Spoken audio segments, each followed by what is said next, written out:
Hello বন্ধুরা, good morning. অনেকদিন পরে একটা ব্লগ নিয়ে এসেছি তোমার কাছে। তো সকালবেলা তাড়াতাড়ি করে সেটা ঘুমের থেকে উঠলাম, একটু দাঁত ব্রাশ করতে করতে হাঁটাহাঁটি করলাম। হাঁটাহাঁটি করতে করতে চারিদিকটা ঘুরতেছিলাম একটুখানি। তো এইদিকে আমার ঘরটার গুছানি হয়ে গেছে, মাঝখানে দেখি দেখি মা দেখে গিতা রান্নার লেগে বসাই দিছে এইও। তো আজকে হয়েছিল ঝিঙা দিয়ে সেটা ডালের বড়া দিয়ে আলু দিয়ে একটু ঝুল করছে আর উস্তে ভাজে, এতটুকুই।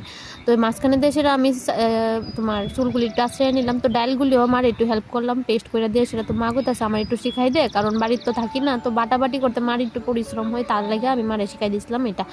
তো ডালের বড়া হওয়ানোর পরে দিয়ে সেটা কালকে টক দিয়ে সেটা দিয়ে সেটা ভাত খেলাম, ভাত খাওয়ার পরে দিয়ে সেটা গেছিলাম একটুখানি ব্যাংকের মধ্যে। আর তো কোনো কাজ হলো না, এটা সমান একটুখানি ম্যাঙ্গো খাইয়ে সেটা দিলাম একটু মাথার মধ্যে হেনা দিয়ে সেটা কতক্ষণ বয়ে রয়েছি, ভালো লাগতেছিল না। তো যাক, হেনাগুলো শুকাইছে, শুকানোর পরে দিয়ে সেটা যাইতেছে স্নান করানোর লাগা।